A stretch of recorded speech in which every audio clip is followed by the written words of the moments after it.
Good afternoon all of you. आज हम आगे के बचे हुए क्वेश्चन कंप्लीट करेंगे। इसमें है क्वेश्चन नंबर 11 से लेके हम 20 तक क्वेश्चन कंप्लीट करेंगे। और मैं सभी नए साथियों का वेलकम करता हूं। और जो आप लोग जो नए लोग जुड़े हैं सभी लोग, इसमें व्हाट्सएप ग्रुप का मैंने लिंक इसके डिस्क्रिप्शन पे पोस्ट कर दिया है। आप लोग उससे जुड़ जाएंगे। तो अगला अब हम क्वेश्चन डिस्कशन शुरू करते हैं। पहला क्वेश्चन है इसका 11 क्वेश्चन है, which of the following vitamins help in blood clotting. तो पहला इसका ऑप्शन है विटामिन ए, फिर विटामिन सी, विटामिन डी या विटामिन के। जो विटामिन ए है उसका फंक्शन होता है रेटिनॉल, इसका केमिकल नेम है रेटिनॉल, और ये आँखों के लिए इम्पोर्टेंट होता है। विटामिन सी जो होता है वो एस्कॉर्बिक एसिड है, इसको इसके लिए ये होता है, ये जो मसूड़े होते हैं उनको मजबूत करता है, स्कर्वी बीमारी से दूर रखता है। विटामिन सी की इम्पोर्टेंस बहुत होती है, इम्यूनिटी भी ठीक रखता है। विटामिन डी जो है वो हड्डियों के लिए है, कैल्सीफेरॉल, इससे हड्डियाँ मजबूत होंगी। और जो विटामिन के है ये होता है क्लॉटिंग के लिए। विटामिन के से क्या होती है, क्लॉटिंग रोकने के लिए विटामिन के की बहुत ज़्यादा इंपॉर्टेंस है।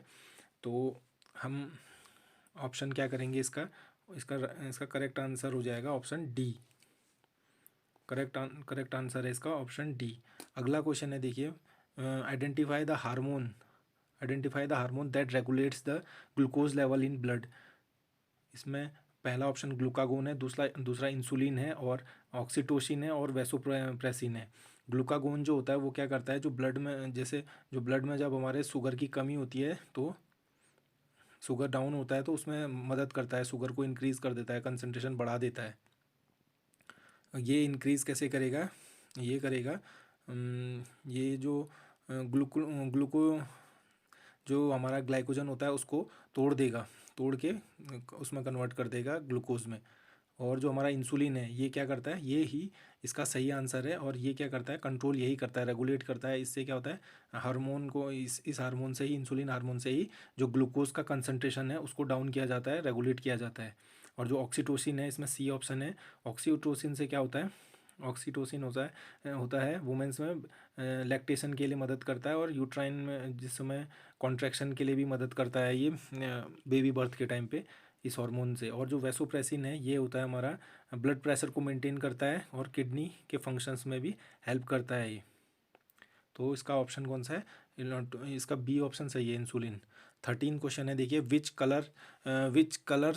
Colour spots are seen when TLC plate is kept in iodine chamber. जो टीएलसी की हमारी प्लेट्स होती हैं, जो हमें क्रोमेटोग्राफी कराई जाती है, इस तरीके से जो प्लेट्स होती हैं, प्लेट में हम इसमें इस तरीके से क्या होता, इसमें इसमें मैं इसमें अम, इसमें हम वो करते हैं, इसमें हम मीडियम बनाते हैं इस तरीके से, जैसे सिलिका का कोई जेल, वो सिलिका हो गया, इनसे क्या बनाया जाता है, जेल बनाया जाता है। और उसको क्या करता है, फिर हम अपना जो जो पॉइंट का होता है, स्पॉट होता है, उसको क्या, उसको उससे क्या, एक उससे भी स्प्रे करके, हम इससे स्प्रेयर से हम क्या करते हैं, इसमें एक स्प्रेयर होता है इस तरीके से, हाँ स्प्रेयर होता है। तो यहाँ पे क्या होता है, हम आपने वाली भी वो देखी होगी, पेपर क्रोमेटोग्राफी भी देखी होगी, उसमें क्या होता है, पेपर को हम क्या करते हैं, फोल्ड करके यहाँ पे हम अपना उसको पॉइंट लगा देते हैं, और वो क्या करता है, आगे को बढ़ते रहता है। तो और उससे क्या करते हैं, जैसे जो जो हमारा कंपाउंड आगे, जो जितना आगे गया उसको काट दिया, जैसे दूसरा कंपाउंड यहाँ, जैसे यहाँ पे सॉल्यूशन है, तो यहाँ से जो चढ़ेगा इस पॉइंट से, तो ऊपर वाला टुकड़ा काट के रख लेंगे तो ये वाला ऑर्गेनिक कंपाउंड हमें इसमें मिल जाएगा, दूसरा वाला टुकड़ा काट लेंगे तो दूसरा मिल जाएगा। इसी तरीके से ये ग्लास की प्लेट होती है, ग्लास की प्लेट में भी हम क्या करते हैं, सिलिका का जो होता है, सिलिका से भी हम क्या करते हैं, इसको कोट करते हैं, फिर हम इसमें भी इसी तरीके से वो ऑर्गेनिक कंपाउंड जो होता है उसको लगाएंगे, मिक्सचर लगाएंगे, फिर उससे क्या करते हैं, और हम क्या करते हैं, इस तरीके से इसको एक चैम्बर के अंदर रख देते हैं। और यहाँ क्या होते हैं, आयोडीन के क्या होते हैं, वेपर्स होते हैं, आयोडीन के क्या होंगे, वेपर होंगे इस चैम्बर के अंदर। तो ये किस तरीके का कलर बना देता है, ये ब्राउन कलर बनाता है। कैसे बनाता है ब्राउन, ये बता देता हूँ, देखिए, जो आयोडीन का सॉल्यूशन होता है उसका कलर हमारा येलो येलो से ब्राउन इस तरीके से होता है, मिट्टी का कलर होता है जिस तरीके से, उस तरीके का कलर इसका होता है, तो वो क्या होता है, येलोइश अर्दी होता है, तो उसको क्या होता है, वो ब्राउन, ये अगर इन जो ऑर्गेनिक कंपाउंड है उनसे रिएक्ट करके ब्राउन कलर बना देता है। तो आंसर क्या है, बी, आंसर है डी, ब्राउन। आइए अगली स्लाइड देखते हैं, अगले क्वेश्चन डिस्कस करते हैं। अगली स्लाइड देखते हैं। देखिए अगली स्लाइड है यहाँ, देखिए a carbohydrate commonly known as inverted sugar is, inverted sugar की तरह किस कार्बोहाइड्रेट को जाना जाता है। इसमें ऑप्शन है सुक्रोज, फिर है माल्टोज, फिर है लैक्टोज, फिर सेलुलोज है। जो सुक्रोज है, और जो सुक्रोज होता है ये डाइसेक्राइड होता है, क्योंकि ये हमारा क्या होता है, डाइसेक्राइड होता है। एक इसमें होता है, एक ग्लूकोज की यूनिट जुड़ी होती है और एक यूनिट जुड़ी होती है इसमें फ्रक्टोज की यूनिट जुड़ी होती है इसमें। और ये जो माल्टोज है, और जो ये माल्टोज और ये लैक्टोज है, इसमें भी क्या होता है, दो दो रहती हैं। ये सब क्या हैं, सबके सब डाइसेक्राइड हैं। और जो हमारी माल्टोज है, इसमें से क्या आपका दो ग्लूकोज के वो मॉलिक्यूल्स निकलेंगे इसको हाइड्रोलिसिस करने में, इसको तोड़ने में। और जो लैक्टोज है, इसमें ग्लूकोज और गैलेक्टोज, एक ग्लूकोज और एक गैलेक्टोज, ग्लूकोज और गैलेक्टोज इस। और सेलुलोज जो होता है, सेलुलोज क्या होता है कि ये आपका ये ज़्यादा पॉलीसेक्राइड्स में में उसके उसमें आ जाता है, और ये तोड़ता नहीं है, बहुत ज़्यादा यूनिट्स होती हैं इसमें। तो इसमें इसका आप बताइए, इन्वर्टेड शुगर, इन्वर्टेड शुगर जो बोलता है ये, इन्वर्टेड शुगर का मतलब ये है, इन्वर्टेड शुगर से का मतलब ये है कि देखिए, जब क्या होता है, हम ये ले लेते हैं, ग्लास ले लिया हमने, इसमें क्या लिया हमने, पानी ले लिया। जब हम इसमें क्या करेंगे, इसमें हम सुक्रोज डालेंगे, सुक्रोज का मतलब है चीनी, इसको बोलते हैं सुक्रोज, होता है चीनी, सुक्रोज हो गई चीनी। और चीनी हम जैसे डालेंगे तो क्या होगा, ये चीनी टूट के हमारी किसमें किसमें अलग अलग हाइड्रोलिसिस होकर टूट जाएगी और हमारा ग्लूकोज और फ्रक्टोज बनाएगी। तो ग्लूकोज और फ्रक्टोज बनाएगी। तो जो हमारा इसमें हमें एक चीज़ ध्यान रखनी है इस आंसर को बताने से पहले, कि जो सुक्रोज होता है हमारा, वो क्या होता है, हमारा डेक्स्ट्रो रोटेटरी होता है। डेक्स्ट्रो रोटेटरी होता है, इसका मतलब क्या है, डेक्स्ट्रो रोटेटरी का मतलब ये होता है कि जो जैसे कोई ये एक सॉल्यूशन है मान लीजिए, तो यहाँ पे अगर कोई मॉलिक्यूल है, जैसे कोई भी ये वो है, तो ये क्या करेगा, लाइट को, प्लेन पोलराइज्ड लाइट जब इसमें पास होगी, जैसे प्लेन पोलराइज लाइट जब होगी, तो जो इसको राइट साइड को अगर ये घुमा देगा, जो ये कंपाउंड होगा या जो मॉलिक्यूल है, ये लाइट को अगर राइट की डायरेक्शन को मोड़ देगा, तो क्या होगा, इसको डेक्स्ट्रो रोटेटरी बोलते हैं। अगर जो प्लेन पोलराइज लाइट आ रही है, मान लीजिए जो प्लेन पोलराइज लाइट है, वो अगर आपको वो जो कंपाउंड है, वो अगर उसको रोटेट करके लेफ़्ट साइड में डाल देती है, तो उसको लीवो रोटेटरी बोला जाता है। अगर राइट साइड में तो डेक्स्ट्रो रोटेटरी। तो जो हमारा सुक्रोज होता है वो डेक्स्ट्रो रोटेटरी होता है, और जो हमारा ग्लूकोज है, डी ग्लूकोज, वो भी हमारा डेक्स्ट्रो रोटेटरी होता है, जैसे ग्लूकोज है ना, वो भी करता है। तो जैसे, और लेकिन क्या होता है, जो फ्रक्टोज होता है वो क्या होता है हमारा, ये लीवो रोटेटरी होता है। ये क्या करता है, लेफ्ट साइड को कर देता है और ज़्यादा एंगल से करता है ये। तो क्या हो जाता है कि अब जो पहले लाइट जो हमारा राइट की डायरेक्शन को घूम रही थी, जो हमारी लाइट राइट की डायरेक्शन को घूम रही थी, अब ये क्या करने लगती है, अब ये आपका लेफ़्ट की साइड को घूमने लगती है ज़्यादा एंगल से। तो इसको इन्वर्ट, इसलिए हमने इन्वर्ट बोला। इन्वर्टेड शुगर कहने का मतलब क्या है, जो लेफ़्ट को, जो पहले राइट को लाइट घूम रही थी, प्लेन पोलराइज लाइट, अब उसको लेफ़्ट की ओर घुमा दिया जाता है, इसलिए क्या बोलते हैं, इसलिए हम इसको इन्वर्टेड शुगर बोलते हैं। तो सुक्रोज इसका सही आंसर हो गया। आइए अगला देखते हैं। अगला अगला है, देखिए the number of carbon atoms in formaldehyde. Number of carbon atom, इसमें ये बहुत ही इजी क्वेश्चन दिया हुआ है। कुछ कुछ क्वेश्चन इसमें बहुत इजी हैं और आपसे जल्दी हो जाएंगे। देखिए फॉर्मल्डिहाइड का क्या होता है, HCHO, HCHO, ये तो ये क्या है, फॉर्मल्डिहाइड है। तो इसमें कितने हैं नंबर ऑफ़ कार्बन एटम्स, इसमें है एक। CHO ग्रुप लग गया ये, तो इसमें एक ही रहता है, तो इसलिए हम क्या करेंगे, एक कार्बन है, आंसर नंबर ए हो गया। The molecular formula of pentanoic acid, molecular अब क्या पूछ रहा है, molecular formula of pentanoic, pentanoic में मतलब 5 कार्बन ले लेंगे, 3 4 5 कार्बन ले लिए, और इसमें क्या है, OOH COOH जुड़ जाएगा यहाँ, और ये इसको इस तरीके से आप सिंगल बॉन्ड से जोड़ देंगे, और इसकी कार्बन की 4 वैलेंसी कंप्लीट करेंगे, 4 वैलेंसी हम इसकी कंप्लीट करेंगे।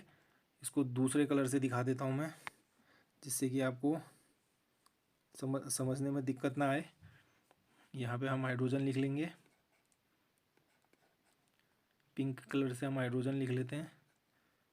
फिर आपको क्या करना है, हाइड्रोजन भी गिन लेने हैं, ऑक्सीजन भी गिन लेने हैं, कार्बन भी गिन लेने हैं, और उससे क्या पता लग जाएगा हमें वो कितना है। तो देखिए कार्बन तो 5 होने हैं, देखिए 5 कार्बन सब जगह है, लेकिन इसमें ये क्वेश्चन ये ऑप्शन एलिमिनेट कर देंगे आप, क्यों, क्योंकि इसमें एक ही ऑक्सीजन है, जबकि क्या होता है जो एसिड होता है उसमें CO 2 ऑक्सीजन होते हैं। तो ये ऑप्शन एलिमिनेशन टेक्निक भी आपको बहुत अच्छे से आनी चाहिए। तो 5 कार्बन ठीक है, अब हाइड्रोजन गिन लेते हैं, 1 2 3 4 5 6 7 8 9 और एक 10, इसमें क्या होने चाहिए 10 हाइड्रोजन इस वाले में दिए गए हैं, बाकी आप ऑक्सीजन हमने 2 गिन लिए हैं, तो ये ऑप्शन डी इसका क्या है, करेक्ट आंसर है। इस तरीके से आपके पास एग्ज़ाम में भी 100 क्वेश्चन होंगे, तो उसमें बहुत ज़्यादा टाइम मिलता है करने के लिए, तो उसमें बिल्कुल होपलेस नहीं होना है, और अच्छे से अपना कोई अच्छे से वो कर लेना, डायरेक्टली बिना सोचे समझे कोई क्वेश्चन तुक्के लगाने नहीं है, उसको टाइम निकाल के थोड़ा सा अच्छे से इसका स्ट्रक्चर बना लेना है। उससे क्या करेंगे आप जल्दी सही आंसर में पहुँचेंगे और कोई गलती नहीं होगी। आइए अगला क्वेश्चन करते हैं। अगला क्वेश्चन है, देखिए the purification method where solid substances change from solid to vapour state without passing through the liquid state is called. ये पूछ रहा है कि जो प्यूरिफिकेशन का जो मेथड है, ये जिसमें हम क्या करते हैं, सॉलिड से डायरेक्ट हम वेपर स्टेट में चले जाते हैं, लिक्विड स्टेट में जाए बिना, तो ये हम क्लास 6 7 8 में सभी ने पढ़ा होगा। तो क्या होता है, ये सब्लिमेशन की होती है, हिंदी में उधरपातन बोलते हैं कुछ इस तरीके से। अगर इसमें इसका वो हिंदी पार्ट भी है, हिंदी वर्जन भी है, उसको भी आप देख सकते हैं इस क्वेश्चन पेपर का, और ये UKPSC की वेबसाइट में क्वेश्चन पेपर दिया हुआ है, आप वहाँ से इसको डाउनलोड कर सकते हैं। तो इसका क्या हो जाएगा, सब्लिमेशन, क्यों डायरेक्ट क्या होगा, सॉलिड से अगर हमने सॉलिड सब्सटेंस को इसमें विदाउट ये करना है, लिक्विड स्टेट में जाए बिना अगर किसी को बदल देना है, तो उसको प्यूरिफिकेशन को क्या बोलते हैं, सब्लिमेशन बोलते हैं। अब अगला क्वेश्चन देखते हैं, what is the basis for the process of crystallisation. अब आपको पहले क्रिस्टलाइजेशन पता होना चाहिए। ये पूछ रहा है कि जो उसका बेसिक क्या है क्रिस्टलाइजेशन का। क्रिस्टलाइजेशन होता है क्या, मान लीजिए एक एग्जांपल देता हूँ। हमने क्या लिया, एक एक बीकर ले लिया है, इसमें क्या करेंगे हम, इसमें हम चीनी और शुगर और वाटर लेंगे, शुगर सॉल्यूशन बना लिया। शुगर सॉल्यूशन जब हमने बना लिया, तो हम क्या करेंगे कि हमने मान लीजिए इसमें क्या लिया, इसमें हमने 100 ml वाटर लिया है, कितना लिया, 100 ml वाटर ले लिया, 100 ml वाटर लिया हमने जैसे, और इसमें हम क्या ले लेंगे, इसमें मान लीजिए हमने चीनी डालना शुरू किया, और चीनी डालते जाएंगे, एक सैचुरेटेड पॉइंट के बाद चीनी डालना बंद हो जाएगा। तो फिर क्या करेंगे, हम थोड़ा सा इसको हीट कर लें, मान लीजिए इसको हमने हीट कर लिया, तो थोड़ा फिर और ज़्यादा जाने लगेगी। मान लीजिए आपने 100 ml में आपने इसमें 1 kg गर्म करने के बाद 1 kg शुगर ऐड कर दी पूरी, तो क्या होगा कि आप ये जो इसका जो सॉल्युबिलिटी है, जितना सॉल्युबल होना था उसने हो गया, लेकिन फिर हमने गर्म किया तो उससे क्या हुआ, और ज़्यादा सॉल्युबिलिटी बढ़ गई। लेकिन जब ये ठंडा होगा, फिर क्या होने लगेगा, इसमें इसके क्या बनने लगेंगे, इसके क्लम्स बनने लगेंगे, पूरी चीनी के क्रिस्टल बनने लगेंगे, बड़े बड़े वो हो जाएंगे, साथ में लम्स जैसे बनने लगेंगे, और वो भी सॉलिड होंगे, सॉलिड एकदम जैसे जम जाते हैं, जम के चट्टान नुमा वो बन जाएंगे शुगर के क्रिस्टल। तो इसको ये होता है कि अब ये क्या बेसिस होता है, सॉल्युबिलिटी होती है। तो इसका आंसर क्या है, option A, difference in solubility है। अगर प्रोसेस ऑफ क्रिस्टलाइजेशन, बेस क्या है क्रिस्टलाइजेशन का, इसमें डिफरेंस है। अगर हमने नॉर्मल पानी में करेंगे तो कितना घुलेगा, ये सॉल्युबिलिटी सारा क्या है रिस्पॉन्सिबल है इसमें। तो ऑप्शन ए क्या है इसका करेक्ट है। अगला देखिए, which one of the following is a primary amine. अगला क्या है, प्राइमरी एमीन का प्राइमरी एमीन, देखिए प्राइमरी एमीन को याद करने के लिए जब भी आपसे प्राइमरी एमीन पूछे तो प्राइमरी एमीन पूछने से पहले आप क्या दिमाग में लाएंगे, वो लाएंगे आप एमोनिया लेंगे। एमोनिया का ऐसे लिख लेंगे NH3। अब क्या होता है कि एमोनिया को जब हम कि एक हाइड्रोजन को हम किसी एल्काइल ग्रुप या एराइल ग्रुप से, एल्काइल मतलब खाली CH3 ग्रुप, एराइल बोलेंगे तो बेंजीन वाले ग्रुप से, अगर किसी को इसके हाइड्रोजन को चेंज कर दिया हमने, एक हाइड्रोजन को रिप्लेस कर दिया, एमोनिया के एक हाइड्रोजन को रिप्लेस करके एल्काइल ग्रुप जोड़ दिया, तो ये क्या बना जाएगा, प्राइमरी बन जाएगा। इसको 1 डिग्री भी बोलते हैं, प्राइमरी। और अगर हम इसका दूसरा हाइड्रोजन हटा देंगे तो सेकेंडरी हो जाएगा, और तीसरा हाइड्रोजन हटा के R ग्रुप लगा देंगे तो क्या हो जाएगा, वो टर्शरी हो जाएगा। तो देखिए which one of the following is a primary amine. Primary amine जैसे मान लीजिए N, पहला वाला ऑप्शन इसने क्या बताया, N मिथाइल एनिलीन बताया। क्या बताया, N मिथाइल एनिलीन बताया। N मिथाइल एनिलीन में क्या करेंगे हम कि इसका डायग्राम स्ट्रक्चर ड्रॉ करने की कोशिश करते हैं। देखिए पहले एनिलीन,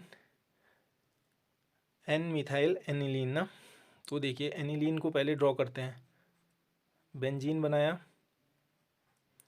ऊपर क्या बना दिया हमने, NH2, ये एनिलीन हो गया।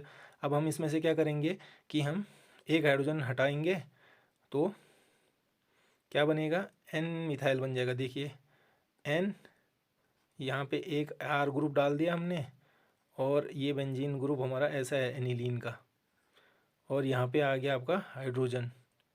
तो यहाँ पे देखिए दो ग्रुप, दो सब्स्टिट्यूट, यहाँ पे क्या हो गया, दो हाइड्रोजन चेंज हो गए, तो ये क्या है, सेकेंडरी बन गया, या प्राइमरी की जगह सेकेंडरी हो गया, क्योंकि दो चीज़ चेंज हो गई ना। एमोनिया जैसे जो एनिलीन है हमारा, ये एनिलीन जो है, इसमें से क्या होगा, इसमें हमारा एनिलीन जो है, एनिलीन में हमारा दो हाइड्रोजन मौजूद है, लेकिन एनिलीन के बाद हमने, एनिलीन के बाद जब N मिथाइल बनाना है तो क्या हो जाएगा, दो ये हमारे क्या हो गए, दो अलग ग्रुप आ गए। देखो ये दो अलग ग्रुप है ना, ये दोनों अलग ग्रुप आ गए, ये वाला और ये R, तो क्या हो जाएगा, दो अलग आ गए, तो सेकेंडरी बन गया है। और इथाइल अमीन वाला देखें, अगर डाई मिथाइल, हम C ऑप्शन देखते हैं, देखिए डाई मिथाइल अमीन, तो इसमें सिंपल से क्या है, डाई मिथाइल, R की जगह CH3 हो जाएगा, R ही मान लीजिए, ये R को क्या है, CH3 ग्रुप कह लेंगे हम, तो ये मिथाइल हो जाएगा, डाई मिथाइल हो जाएगा, और एमीन के लिए एक हाइड्रोजन आ जाएगा। और ट्राई मिथाइल एमीन के लिए कैसे करेंगे, N की जगह यहाँ पे R ग्रुप आ जाएगा, मिथाइल में R है तो ये भी R, और ये तीसरा भी R हो जाएगा, और ये तो ये तीन, तो ये क्या है, टर्शरी है, ये C वाला सेकेंडरी है। जो इथाइल अमीन अब देखते हैं, देखिए इथाइल अमीन, इथाइल का मतलब ये हो जाएगा CH3, फिर CH2, फिर N, फिर N, फिर कितने हो जाएंगे, देखिए N, तो हमारा जो ये है, इसमें N मिथाइल अमीन, और जो इथाइल अमीन में है, इसमें क्या था कि CH3 और जो CH2 NH2, जो नाइट्रोजन के पास अगर दो हाइड्रोजन मौजूद हैं और एक ही इसमें सब्स्टिट्यूटेंट है तो वो प्राइमरी होता है, तो 1 डिग्री कौन सा हो गया, एथाइल अमीन हो गया। तो ऑप्शन क्या हो गया, B सही हो गया। 19 तक हमने कंप्लीट कर लिए हैं। अब मैं आपको आगे की क्वेश्चन बताता हूँ। देखिए which one of the following is a statement is incorrect, कौन सा इसमें गलत है, कह रहा है excess vitamin intake is harmful. अगर ज़्यादा विटामिन आप ले लेंगे तो हार्मफुल है, बिल्कुल सही बात है। ज़्यादा अगर आप विटामिन लेंगे तो क्या होगा, वो एक्सेस भी ले लेंगे तो दिक्कत होगी। ये क्वेश्चन क्या है, बिल्कुल ये पॉइंट बिल्कुल सही लग रहा है। उसके बाद देखिए vitamin can be produced by plants, और क्या विटामिन डेफिशिएंसी कॉजेज डिजीज़, हाँ डिफिशियंसी, विटामिन की कमी से डेफिशिएंसी हो सकती है, सही है। Vitamin contains amino group, vitamin can be produce, हाँ विटामिन क्या है, जैसे हरी सब्जियां जो होती हैं उनमें क्या मिलता है, हमको विटामिन मिलता है, और जो हमारा विटामिन अमीनो ग्रुप नहीं होता है विटामिन में।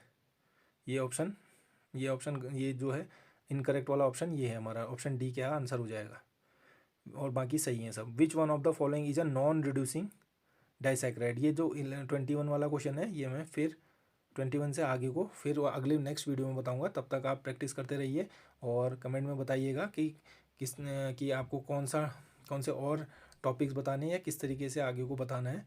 तो थैंक यू।